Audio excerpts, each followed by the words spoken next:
né? E dentro dessas forças intermoleculares, a gente vai lembrar algumas aí, tipo ponte de hidrogênio, que tem que ter o HF na molécula, o HF, o HO e o HN. Né? Então, nós vamos lembrar aqui principalmente compostos orgânicos. Né? As aminas têm ponte de hidrogênio se forem primárias, as aminas têm ponte de hidrogênio se forem secundárias. Elas vão ser NH2 ou NH. Nos dois casos tem o N com H, então tem ponte. Se for uma amina terciária, não tem ponte. Se for uma amina terciária, a gente vai ter só radicais ligados no N. Então, como não tem mais H, não faz mais ponte. Esta é mais volátil, porque quem não tem ponte, o ponto de ebulição é mais baixo do que quem tem ponte. Esta aqui é um dipolo permanente, estas duas aqui são ponte de hidrogênio. Estas são solúveis em água, porque afinal a ponte é uma atração bem polar. Esta aqui é praticamente insolúvel em água, porque não tem a ponte de hidrogênio. Então, a presença de grupos NH-OH permite pontes de hidrogênio. Vamos lembrar que com OH nós temos o álcool, que tem ponte, nós temos o enol, que é quando tu tem dupla e OH no mesmo carbono. Isto aqui é um enol, lá da tautomeria, vira um aldeído, né? Os enóis e aldeídos, enóis e cetonas formam a tautomeria, mas também tem ponte. Vamos lembrar o fenol, que é quando tem OH em anel aromático, isso aqui também tem ponte, né? E vamos lembrar o ácido carboxílico, que também tem OH e também tem ponte. Tá? Então, estes são grupos com maiores pontos de ebulição, porque tem ponte de hidrogênio, mais solúveis em água, porque tem ponte de hidrogênio. Agora, vamos lembrar o seguinte, uma cadeia longa, pessoal, já caiu em 1001 lugares, vocês sabem disso. Uma cadeia muito longa, um simples OH na ponta não é suficiente. Eu teria que ter mais OHs. Se eu pegar um carboidrato que é cheio de OH, que é um poliol, aí sim, cadeias longas recheadas de OH e de NH, bom, essas cadeias são solúveis em água, porque são hidrofílicas, porque tem vários grupos hidrófilos aqui que vão atrair a água. Tá? Então vamos lembrar disso aí, os caras adoram cobrar esse tipo de questão. Tá? Bom, então tá aqui uma discussão de ponte de hidrogênio. Se não tem ponte, tipo aqui nas aminas terciárias, aí tem dipolo permanente. Onde mais tem dipolo permanente? Nas cetonas e aldeídos. Aqui tem o C-dupla-O no aldeído, tem o C-dupla-O na cetona. Tem um grupo polar, é um dipolo permanente bem fortezinho, mas não chega a ser uma ponte porque não tem HO nem NH. Os ésteres têm isso também. Ponte de hidrogênio num éster. Os haletos orgânicos, pessoal, quando tem cloro, flúor, né? O teflon, o PVC, né? Os CFCs, tem cloro, flúor. Quando tem cloro e flúor ligado a carbono, isso aí são dipolos permanentes, porque o cloro, o flúor são mais eletronegativos. Então, também nos haletos orgânicos, né? A gente verifica lá dipolos permanentes, que são pontos de ebulição menores do que quem tem ponte, mas vão ser maiores do que quem tem só cadeia. Né? Então, a gente está faltando aqui, por exemplo, o éter também, né? Que tem o O entre carbonos, também é exemplo, O entre carbonos, de dipolo permanente. Então, todo esse pessoal aqui, né? Vou até fazer um destaque aqui, ó.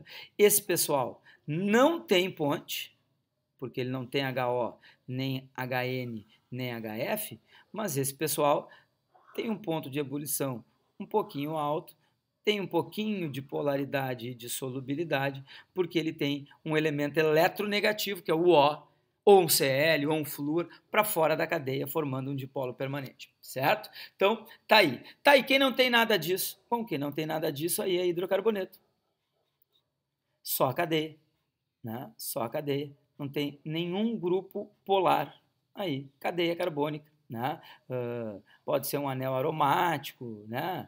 Pode ser um anel sem ser aromático, não tem grupo eletronegativo, é só carbono e hidrogênio. Isso é dipolo induzido, também chamado força de London, é a mais fraca, é a mais vagabunda, é a mais apolar. Então, tudo isso aqui vai acontecer em moléculas apolares, elas vão ser insolúveis em água e elas vão ter baixos pontos de ebulição, vão ser mais voláteis, evaporam mais fácil, porque a atração delas é fraca. Tá?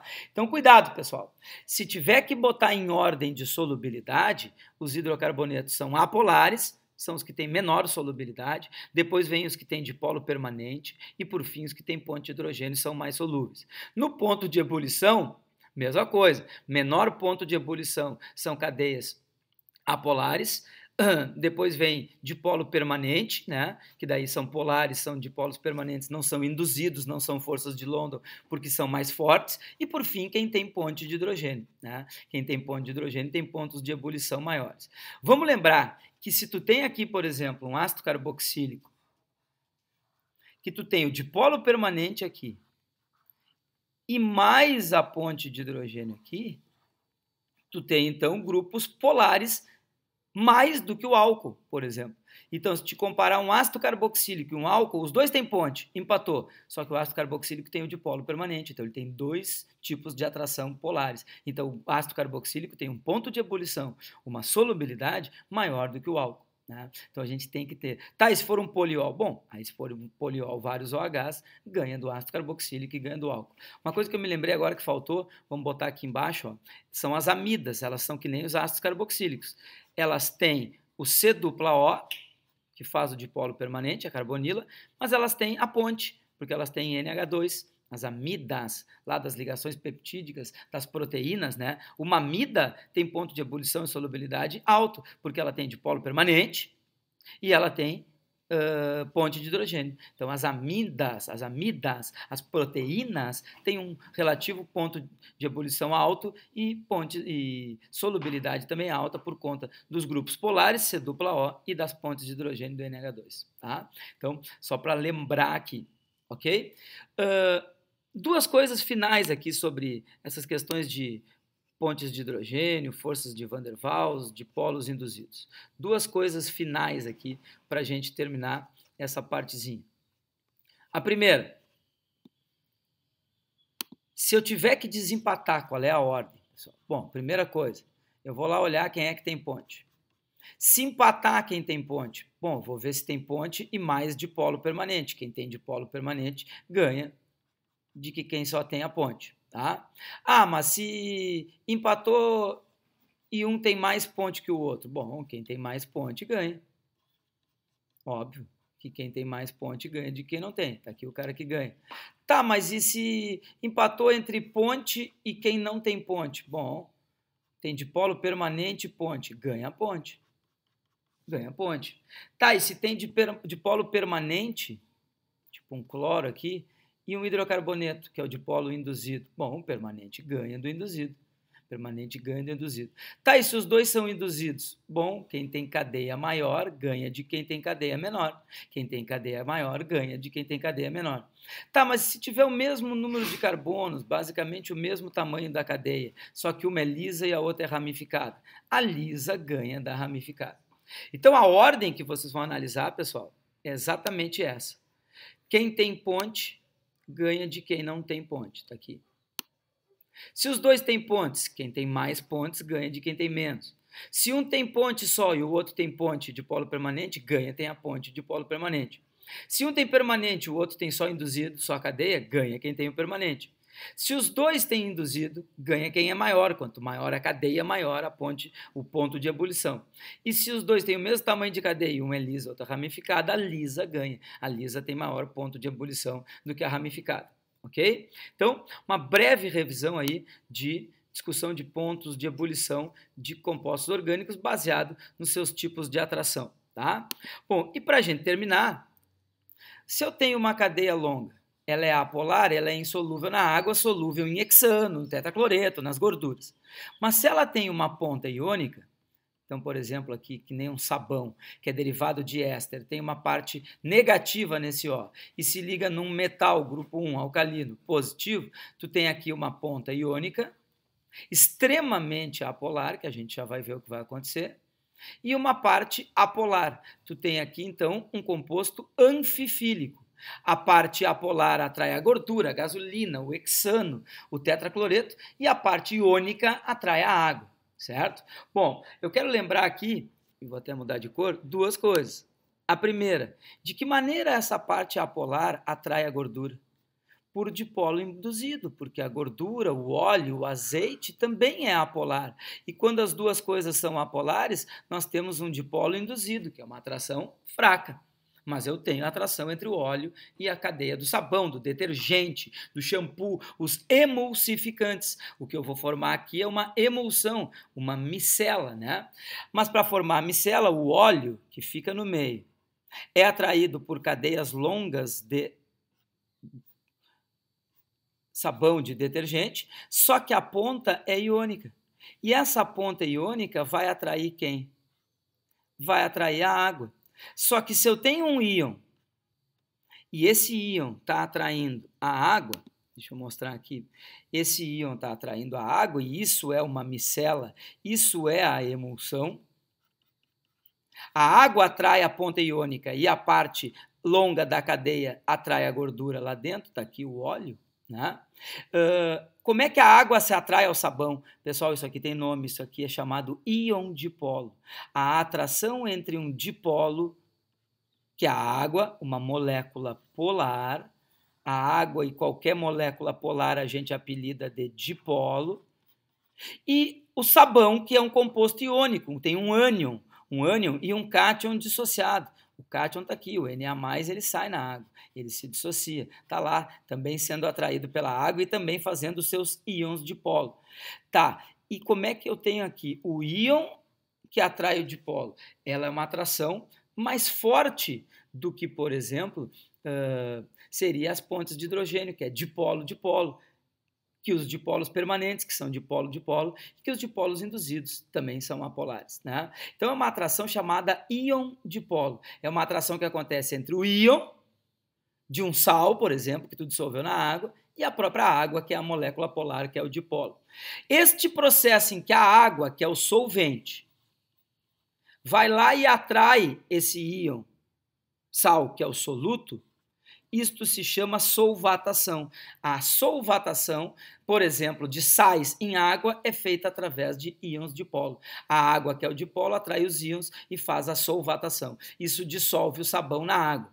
Só que o sabão, como tem uma cadeia longa e apolar, captou, grudou, atraiu a gordura. E aí tu consegue fazer a gordura, que é apolar, sair na água, que é polar. Isso se chama emulsão e esse desenho aqui é uma micela. Ok? Então, uma breve revisão aí de emulsões e micelas que eu acho que pode cair e a gente tem que estar preparado para isso. Pessoal, reta final do nosso pré-prova, com a parte de relações molares e inorgânicas, que a gente não vai revisar muitas coisas demoradas, a gente vai revisar mais tópicos, tá? Eu aqui estou lembrando, e vocês em casa devem dar uma revisão, entre estequiometria com relações de porcentagem e reações sucessivas. Lembrando que se tu fizer uma estéquio lá, tu tem A mais B, e ele acabou dando, sei lá, 2C mais 3D. A relação molar qual é? 1 mol de A reage com 1 mol de B, produzindo 2 mols de C e 3 mols de D. Estequiometricamente falando, se forem gases, 22,4 litros para aqui 44,8 para 67,2, aqui 6 vezes 10 na 23 moléculas, aqui 12 vezes 10 na 23 moléculas, 18 vezes 10 na 23 moléculas, aqui massa da tabela vezes 2, massa da tabela vezes 3. São essas as relações molares. Aí eu vou lá e faço a relação. 1 mol desse está para 2 desse, assim como 15 mols desse está para X. Quanto é X? Aqui era 1 para 2, 15 para 30. 30 mols do C. Mas isso, se eu não falar nada, é se a reação render 100%. Se o cara quiser que ela renda 75%, bom, 75% X. Tá? Então, bem fácil de lembrar isso. Perigo, né, que já caiu nas últimas. Prova caiu até esse ano. Reações sucessivas. O A reage com B. Ele forma 2C mais 3D. Só que a reação continua. A reação ela tem uma sequência, ela é sucessiva com outra.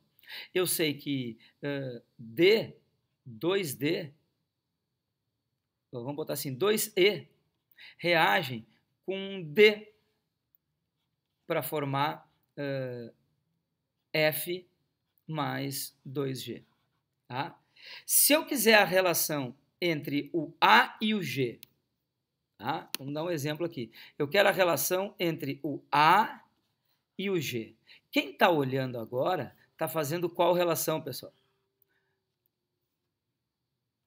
Quem está olhando agora está fazendo qual relação? O cara está fazendo assim, 1 mol de A para 2 mols de G. Mas não é essa a verdadeira relação. Porque aqui ó, eu tenho 3D e aqui eu tenho 1D. Eu tenho que deixar eles na mesma quantidade. Bom, se eu tenho 1D e aqui eu tenho 3D, eu vou multiplicar essa aqui toda por 3. Então aqui eu teria 3D, 6E, 3F e 6G. Então, qual é a verdadeira relação que nós temos?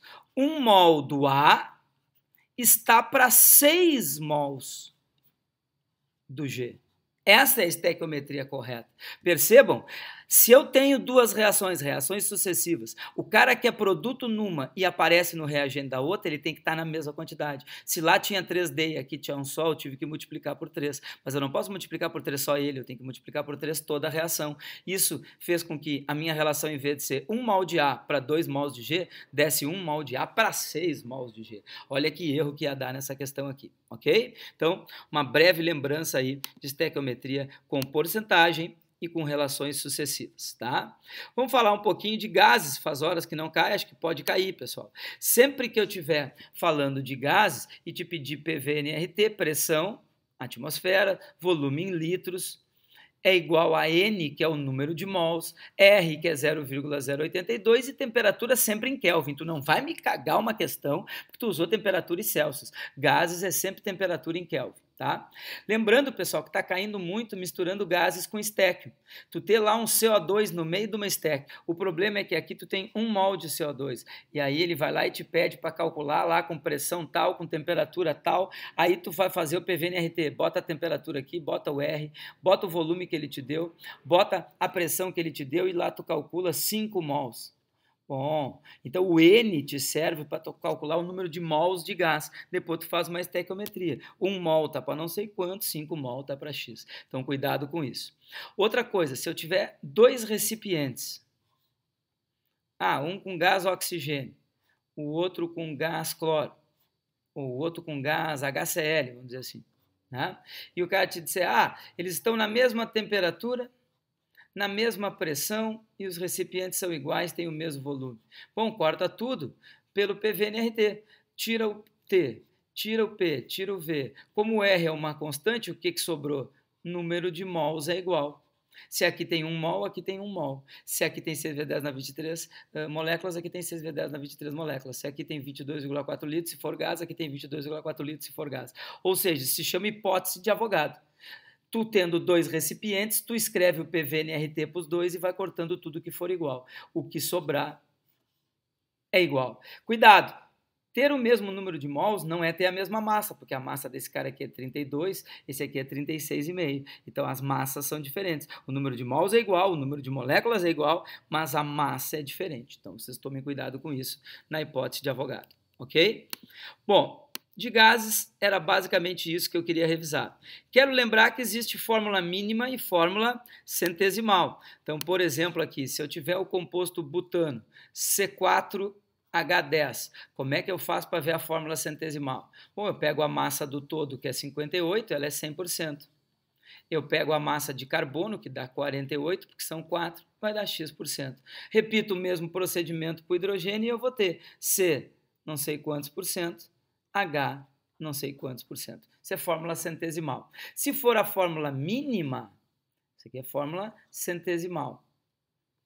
Se for a fórmula mínima, é só simplificar. O C4H10 dá o C2H5.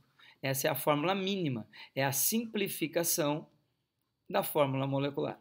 Tá? Acho que não tem problema nenhum. Tá aqui, fórmula mínima, então sem problemas. Ok?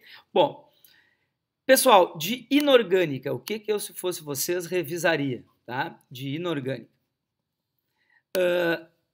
Principais exemplos de óxidos, bases e ácidos, suas reações e aplicações. Então, eu vou lembrar aqui cal virgem, eu vou lembrar gás hilariante, eu vou lembrar Que mais? O gás carbônico, efeito estufa, eu vou lembrar SO3 e NO2, causadores da chuva ácida, eu vou lembrar o CO, que é o óxido que causa a morte por asfixia em queimas incompletas. Então, eu estou lembrando aqui óxidos importantes, óxidos famosos, né, que a gente tem que saber. Bases, bom, vamos lembrar então, soda cáustica. Soda cáustica é uma base forte, altamente corrosiva. Vamos lembrar hidróxido de cálcio, a cal morta, cal apagada, água de cal. Vamos lembrar o amoníaco, hidróxido de amônio, uma base solúvel, porém fraca. Estas duas aqui são bases fortes, grupo 1 e grupo 2. Grupo 1 fortíssima, grupo 2 fortinha. Né? Quem não é do grupo 1 nem do grupo 2 é uma base fraca. O magnésio, cuidado, o hidróxido de magnésio é do grupo 2, mas ele é uma base moderada. Ele está mais para fraca do que para forte. Ele não é. Grupo 2 é abaixo do magnésio. Cálcio, bário, essas todas são fortes. E de alumínio, que também é uma base que entra nos laxantes, né? É uma base fraca. Tá? Base fraca aí são aquelas que não são do grupo 1 nem do grupo 2. E aqui, grupo 1 e grupo 2, bases fortes. Né? Bases fortes, potassa, vou botar aqui também bem forte. Tá? E os ácidos? Bom, pessoal, ácidos oxigenados, nós vamos lembrar três, o ácido nítrico e o sulfúrico, ácidos fortes da chuva ácida. O clórico, porque tem o ClO3, que é o clorato, usado em explosivos aí. O nítrico também, ácido nítrico, usado em fertilizantes explosivos também. Né? E o fosfórico, que é o H3PO4. Todos aqui são do quinteto fantástico, são ácidos com final ico. Nítrico, sulfúrico, clórico, botei duas vezes o nítrico, né? Faltou o carbônico aqui, pessoal, desculpa, o ácido carbônico, deixa eu riscar ele aqui, o ácido carbônico, que é o H2CO3. Aqui, ó. O H2CO3, que é o ácido fraco dos refris, dos fermentos, dos comprimidos efervescentes, é o ácido do sangue, com equilíbrio tampão. Está aqui, ó. O H2CO3 é um ácido bem fraco. Né? Então, esses aqui são o quinteto fantástico, todos eles terminam com ico. Lembrando que sem oxigênio aí é hídrico. Ácido clorídrico, ácido fluorídrico, ácido sulfídrico, gás do peido, ácido cianídrico, gás da morte, é final hídrico quando é sem oxigênio. Certo? Aí quando for virar sal, esses aqui, hídrico, vão virar eto, sulfeto, cloreto, fluoreto, brometo. Os ico vão virar ato, teimoso mosquito, no bico do pato. Então tá aqui, ó. Então isso aqui vai ser o ânion nitrato, o ânion sulfato, o ânion clorato, carbonato, fosfato. Né? Lembrando que quem é que é forte aqui nessa nossa brincadeira? Forte entre os ácidos, o nítrico, o sulfúrico, o clórico. O H3PO4 é médio, é um ácido moderado, e o ácido carbônico é bem fraquinho. Aqui, grupo 17, a exceção do flúor, são fortes. O flúor é moderado. Então, aqui é forte, o flúor é moderado. E H2S, o gás do peido e o gás da morte, H2S e HCN, são ácidos fracos. Eu preciso identificar quando é que é um ácido forte, quando é que é um ácido fraco, né, para depois saber lá se o sal vai ter caráter. Tá? Então, breves lembranças aqui de ácidos, bases e óxidos, tá? Vou lembrar aqui também algumas coisas envolvendo sais e peróxido. Vamos lembrar o peróxido de hidrogênio, a água oxigenada, onde o oxigênio tem carga -1, tem que cuidar isso nas questões de NOx, né? Então, e ele tem uma reação muito famosa, ele se decompõe gerando água e um meio de Venish poder O2, né? Poder O2, altamente oxidante esse oxigênio aqui, então é um poderoso agente oxidante, clareia os pelos, tira mancha, oxida as bactérias e mata elas, causa envelhecimento oxidando células. Então é um poder grande oxidante dos peróxidos. Tá? Vamos lembrar também que isso pode ser importante em questão de volumes. 1 mol de água oxigenada produz meio mol de oxigênio, que isso é 11,2 litros de oxigênio na CNTP. Se for uma água oxigenada, que diga lá 10 volumes, usada aí para feridas, por exemplo. Uma água oxigenada 10 volumes, significa que ela gera 10 litros de oxigênio. Então, 1 mol de H2O2 gera 11,2 litros de oxigênio na CNTP. Se a tua água oxigenada tiver no rótulo 10 volumes, é que ela gera 10 litros de oxigênio. Isso vai significar que ela tem X mol de água oxigenada. Então, uma coisa que pode aparecer aí, os caras gostam também, ok? Bom, sais, pessoal. Eu quero lembrar aqui que sais derivados de CO3, carbonato de cálcio calcário, Carbonato de sódio, a barrilha. O bicarbonato de sódio, NaHCO3, sal de decomposição incompleta, porque tem um moicaninho, a guriazinha não se depilou toda, ela não tá lisinha. Aqui tá lisinha, lisinha, baby. Aqui não, aqui tem um moicaninho, aqui deixou o parcial, deixou alguma coisa ali no meio. Então, isso aqui deixou hidrogênio, é um sal de neutralização parcial. Eu quero lembrar que todos esses aqui vêm de ácido fraco, carbônico, e grupo 1 ou grupo 2, base forte. São sais de caráter básico, usados na agricultura, usados nas questões de equilíbrio químico para deslocar para o lado onde a gente tem um caráter básico aqui, tá? Então, todos esses aqui deixam a água básica, aumentam o pH. Barrilha, o calcário e o bicarbonato de sódio. Tá? Em contrapartida, o cloreto de amônio vem de HCl, que é ácido forte, e amônio, que é base fraca. O sulfato de alumínio, usado como floculante na água potável, no tratamento de água para decantar, depois que ele faz isso, a água fica limpinha, ela não pode ser tomada porque ela fica muito ácida, porque ela tem o ácido sulfúrico, que é ácido forte, e o alumínio, que não é grupo 1 nem 2, é base fraca. Então, isso aqui são sais de caráter ácido. Tá? Ainda dentro dos sais, eu acho que vale a pena vocês lembrarem aqueles que são precipitados. O que é um sal precipitado? É um sal que é insolúvel. E se ele é insolúvel, ele precipita no fundo do copo no estado sólido. Quem é o mais famoso? A GCl. O segundo mais famoso é o sulfato de bário, usado como contraste para exame do estômago. E o terceiro mais famoso, carbonato de cálcio. Posso botar sulfato de cálcio. Todos esses aqui são insolúveis. Insolúveis quer dizer que precipita. Quem é que nunca vai precipitar? Quem é que é sempre solúvel e nunca é o teu precipitado? Os sais que têm um grupo 1, não é grupo 1 e 2, é só grupo 1. Os sais que têm um nitrato, NO3-, e os sais que tenham amônio. Todos esses são altamente solúveis, e se tu enxergou lá, nitrato de prata, solúvel ou insolúvel? Solúvel. Mas tem a prata. Sim, mas não é a prata com cloro, é a prata com nitrato, e o nitrato é sempre solúvel. Então, cuidado com isso. Sais com grupo 1, com amônio, NH4, e com nitrato, NO3, são sempre solúveis, nunca vão ser o teu precipitado. Ok? Então, pessoal, eu acho que o que falta para vocês aí, tá?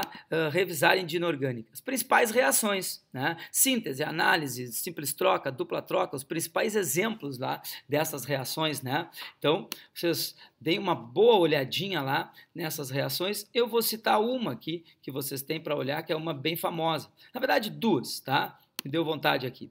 Uma é metal mais ácido, que depende da fila de reatividade, ferro e o HCl. Ocorre ou não ocorre? Metal mais ácido. Ocorre porque o ferro na fila de reatividade tem maior potencial de oxidação do que o hidrogênio. Ele quer sair de ferro 0 e passar para ferro 2. Então ele vai lá e se oxida, gerando ferro 2 e forma o cloreto ferroso e libera gás hidrogênio.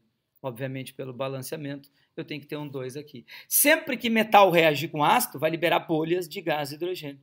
Essa é uma reação que eles gostam. Agora, qualquer metal reage com ácido liberando bolhas de gás hidrogênio? Não, porque metal nobre, prata, ouro, é menos reativo do que o hidrogênio. Então, a reação não ocorre.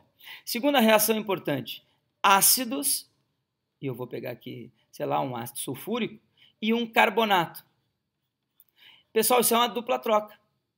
Ácido com sal vai dar outro ácido e outro sal, trocando os parceiros. O que era CaCO3 vira CaSO4, que é gesso.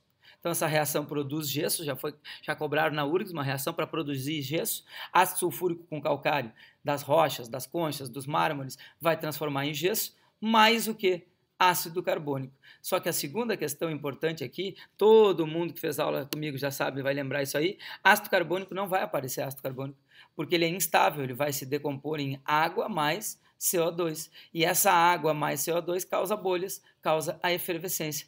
Todos os princípios de comprimidos efervescentes é carbonato, mais um ácido. Isso vai acabar gerando efervescência, bolhas, CO2 e água. Então essa reação é bem famosa. O CO2 é o gás da efervescência, ok? Então, se der uma revisão nisso aí, tá de bom tamanho aí para a prova da URGS, tá? Para finalizar o nosso pré-prova, gurizada, então, algo que é certo que cai, né? Um pouquinho de redox, tá? Então vamos lembrar lá que vocês têm que saber os principais NOx, né? Por exemplo, grupo 1. Os caras do grupo 1, qual é o NOx? Sempre mais 1. Caras do grupo 2, NOx mais 2. Então, grupo 1 mais 1, está aqui o sódio, né? Grupo 1 mais 1. Grupo 2 mais 2, está aqui o cálcio. Mas isso se não tiverem sozinho, porque quem tiver sozinho, substância simples vale 0. Substância simples vale 0. Grupo 17, sozinho, Cl2, F2, é 0. Quando for o ânion, NaCl, CaF2, quando for o ânion, grupo 17 é menos 1. Menos 1. Mas quando tiver no meio da fórmula, NaClO3, BaFO2, aí ele tem carga positiva e nós temos que fazer chiqueirinho. Quando o elemento do grupo 17 está no meio, ele não é menos 1, ele vai ficar positivo. Nesse caso aqui, se eu fizer chiqueirinho, o cloro aqui vai dar mais 5, aqui o cloro vai dar mais 3. O flúor vai dar mais 3. Então, o grupo 17 sozinho é 0, no final da fórmula é menos 1. No meio da fórmula é positivo, tem que fazer chiqueirinho. Mesma coisa com o grupo 16. S8, enxofre sozinho, 0. Enxofre no H2S, no fim da fórmula, menos 2. Mas, se ele tiver dentro do sulfato, dentro do ácido sulfúrico, ele está no meio, ele vai ser positivo. Nesse caso aqui, o enxofre é mais 6. Tá? Então, no sulfato, no ácido sulfúrico, o enxofre é positivo mais 6. Mas aí eu quero lembrar que o oxigênio nos peróxidos, ele tem carga menos 1. E existe o disulfeto, tipo a pirita aqui, onde o enxofre é similar ao peróxido, seria um perenxofre, que ele vale enxofre menos 1. Então, cuidado, quando tem S2 e um metal, geralmente nós temos um sal do tipo disulfeto, que daí o enxofre não é menos 2, o enxofre é menos 1. Tá? Bom, entre os metais, ferro, pessoal, nós temos o ferroso, que é mais 2, e o férrico, que é mais 3, o cúprico, que é cobre 1, e o cuproso, que é cobre 1, e o cúprico, que é cobre 2, e o plúmbico, que é chumbo 2, plumboso, que é chumbo 2, e o plúmbico, que é chumbo 4. Lembrando sempre que a carga mais alta é íquo. Então, ferro 2, ferroso, ferro 3, férrico. Cobre 1, cuproso, cobre 2, cúprico. Chumbo 2, plumboso, chumbo 4, plúmbico. Lembrando também que alumínio é sempre mais 3, ou sozinho, que é 0. Zinco cai bastante, é sempre mais 2 ou 0. E a prata, ou é 0 ou é mais 1. Né? Então, a gente tem que se lembrar isso aqui, que são os principais NOx aí, ok?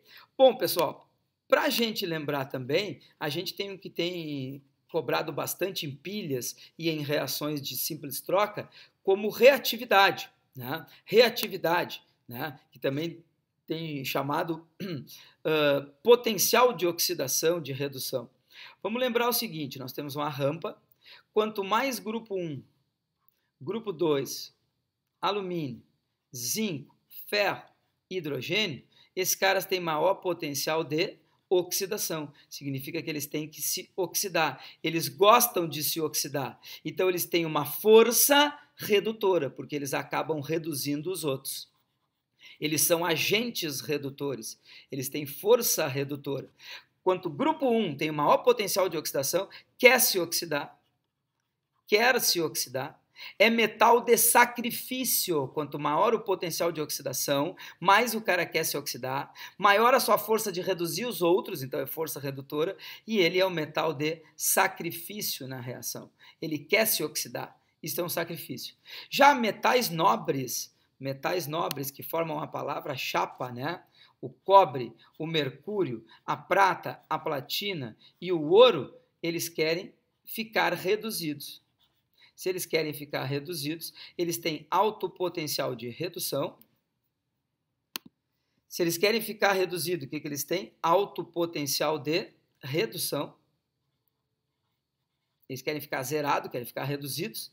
E eles são fortes agentes oxidantes. Eles têm força oxidante. Eles oxidam os outros, eles têm força oxidante. São metais usados em próteses, em embelezamento, em recipientes, porque eu não quero que se reduza. Não quero que se oxide, desculpa. não se oxidam, eles querem ficar reduzidos. Eles não querem se oxidar, eles não querem se sacrificar pelos outros, eles querem ser recipientes, próteses, embelezamento, são metais feitos na eletrólise por eletrodeposição. Esses são os metais nobres, ok? Então, acho importante a gente discutir isso aqui, porque os caras podem cobrar, tá? Lembrando que quem se oxida, o NOx aumenta, é o agente redutor. Quem se reduz, o NOx diminui, é o agente oxidante. Esta oxidação ela vai ocorrer nas pilhas, nas eletrólises, sempre no ânodo, vogal, vogal, no ânodo. E essa redução, força oxidante, redução, vai ocorrer sempre no cátodo de uma pilha, de uma eletrólise. E aí não interessa se a eletrólise que é forçada, ou pilha, que é espontânea, o cátodo e o ânodo vão sempre ser alterados da mesma forma. O ânodo sofrendo oxidação e o cátodo sofrendo redução, certo? Bom, para finalizar esse nosso segundo pré-prova aí e acabar com química geral e inorgânica, e depois, amanhã, eu vou botar na internet os 2 pré-provas de química orgânica e de físico-química. Vão ter mais 2 pré-provas para amanhã, química orgânica e físico-química. Tá? Para finalizar hoje, pessoal, um pouquinho de NOx do carbono. Lembrando que o carbono ele vai estar ligado sempre a 4 átomos, né? Ou fazendo 4 ligações. Dependendo com quem é essa ligação, nós vamos ter aí valores diferentes para ela. Então, se o carbono está ligado em outro carbono, se o carbono está ligado em oxigênio, se o carbono está ligado em hidrogênio, se o carbono está ligado num flúor, como é que seria isso aqui? Eu quero saber o valor da ligação do carbono. Carbono ligado nele mesmo, ele é atribuído um valor 0, porque o outro também é 0. Carbono ligado em O, o carbono é o mais 1, porque o O vai ser o menos 1, ele é mais eletronegativo. Mesma coisa acontece com o flúor. O flúor é negativo, então o carbono é positivo, mais 1. Só que com H, o carbono é o negativo e o hidrogênio é o positivo, porque aqui o carbono ganha na eletronegatividade. Então, qual é a regrinha? Eu não quero saber do valor do outro, eu quero saber do valor do carbono. Carbono ligado em carbono, 0. Carbono ligado em O ou em flúor, mais 1. Carbono ligado em H, menos 1. O que eu vou fazer num composto orgânico? Para saber o NOx do carbono, eu vou somar tudo. 0, mais 1 e menos 1, o NOx desse carbono aqui é mais 1. Mais 1. Por quê? Porque mais 1 com mais 1 dá mais 2. Com 0 continua mais 2. Com menos 1 sobrou mais 1. Vamos ver um composto orgânico aqui, para a gente brincar e finalizar. Certo? Aqui. Ó. Vamos fazer esse ácido carboxílico aqui. Vou fazer esse ácido carboxílico aqui. Certo? Vamos mudar um pouquinho de cor. Vou botar os carbonos de verde. Aqui, pessoal, é um CH3. Aqui é um CH3, bota os hidrogênios para tu não te atrapalhar. Aqui, CH2. Aqui também CH2. E aqui é só um C. Então, como é que ficariam os NOx desses carbonos? Vamos botar de azul aqui. Esse aqui, pessoal, carbono com carbono é 0. Com hidrogênio é mais 1, outro mais 1, outro mais 1. Deu mais 3 e 0. O NOx desse carbono é mais 3. Já esse aqui, carbono com carbono é 0, carbono com carbono é 0, com hidrogênio é mais 1, com outro hidrogênio é mais 1. O que deu? Mais 2. Esse carbono aqui deu mais 2. Mesma coisa esse, carbono com carbono é 0, carbono com carbono é 0, com hidrogênio é mais 1, com outro hidrogênio é mais 1. Deu mais 2. E esse último, carbono com carbono é 0, com o O, ele é mais 1. Ah, desculpa, aqui tem todo...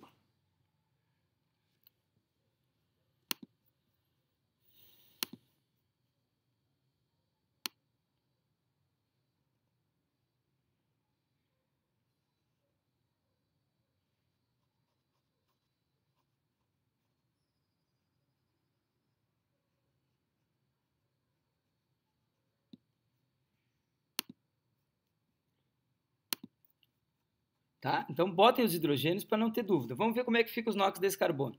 Carbono com carbono é 0. Com hidrogênio é menos 1, com hidrogênio é menos 1, com hidrogênio é menos 1. Esse carbono é menos 3, porque ele está ligado a 3 hidrogênios a 1 carbono. Carbono com carbono 0. Carbono com carbono 0. Com hidrogênio menos 1, com outro hidrogênio menos 1. Ora, esse carbono aqui vale menos 2. Esse aqui, carbono com carbono 0, carbono com carbono 0. Com hidrogênio menos 1, com outro hidrogênio menos 1. Ele também vale menos 2. Aqui já mudou de figura, carbono com carbono é 0, com oxigênio é mais 1, outra com oxigênio, a dupla tu tem que encontrar de novo, mais 1, e outra com oxigênio mais 1. Mais 1, mais 1, mais 1 e 0 é mais 3, certo? Então, cuidado com isso, certo? Então, NOx do carbono na orgânica. Lembrando que se o NOx do carbono estiver aumentando, ele vai estar ligado mais vezes a O, a flúor, a N, ele está se oxidando. Quanto mais vezes o carbono se liga no O, no flúor, no N, que são elementos eletronegativos, mais ele se oxida. Quanto mais vezes ele se liga no H, mais reduzido. Então, se eu estou tendendo a reações que me formem ácido carboxílico, estou me oxidando. Se eu estou tendendo a reações que me formem hidrocarboneto, eu estou me reduzindo, porque eu estou mais vezes ligado ao H e menos vezes ligado ao O. Ok? Bom, gurizada, por enquanto é isso. Finalizamos a parte de química geral e inorgânica. Amanhã eu venho com pré-prova de orgânica e físico-química. Beijo nas guri, abraço nos guri, tchau.